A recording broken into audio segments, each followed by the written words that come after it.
ကျွန်တော်တို့ကွန်ပျူတာမှာတစ်ခါလေး tablet မှုဝင်သွားတဲ့အခါမှာကျွန်တော် icon တွေရွှေ့ရတဲ့အချိန်မျိုးတွေကြုံပါတယ်ဒီခါကျတော့ဘယ်လိုဖြည့်ရှင်းရမှန်းမသိဘူးနောက်တစ်ခါဒီကျွန်တော်တို့တွေရှိတဲ့ဥစ္စာတွေကိုလည်းမြင်ကွင်းကျဲတော့မြင်ကွင်းကျင်းတာတော့လုပ်လို့မရဘူးဖွင့်ထားတဲ့ဥစ္စာတွေလည်းအဲ့ဒီခါကျကျွန်တော်တို့တွေဘာလုပ်ရမလဲဆိုလို့ရှိရင်ကျွန်တော်တို့ setting နဲ့သွားပါမယ် setting ထဲမှာရှိတဲ့ window ထဲမှာရှိတဲ့ setting နဲ့ဝင်သွားလိုက်ပါ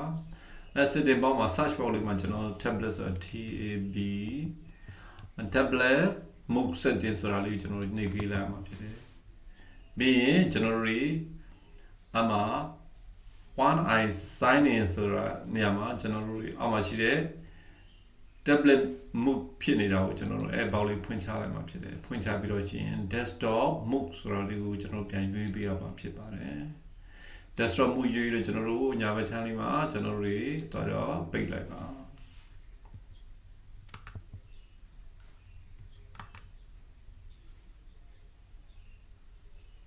ပိတ်လို့မြင်ရင် auto tech လေးနဲ့ကျွန်တော်တို့ပိတ်လို့ရပါတယ်ပိတ်ပြီးရင်တော့ကျွန်တော်တို့တွေဒီထဲမှာရှိတဲ့ window ထဲမှာရှိတဲ့ကျွန်တော် user name နာနေရာလေးကိုကျွန်တော်တို့တွေနှိပ်လိုက်ရမှာဖြစ်ပါတယ်ပြီးရင် sign out ဆိုတာလေးကျွန်တော်နှိပ်ပေးရမှာဖြစ်ပါတယ် sign out နှိပ်ပြီးလို့ရှိရင်ကျွန်တော်တို့တွေ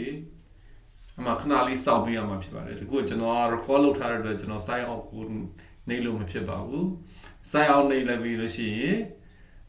သူပြန်ပြီးတော့ Windows screen ပြန်တက်လာတဲ့အခါမှာ login ပြန်ဝင်လိုက်တဲ့အခါအရင်တိုင်းပြန်ဖြစ်သွားပါမယ်ကျွန်တော် sign out နှိပ်လိုက်ပါမယ်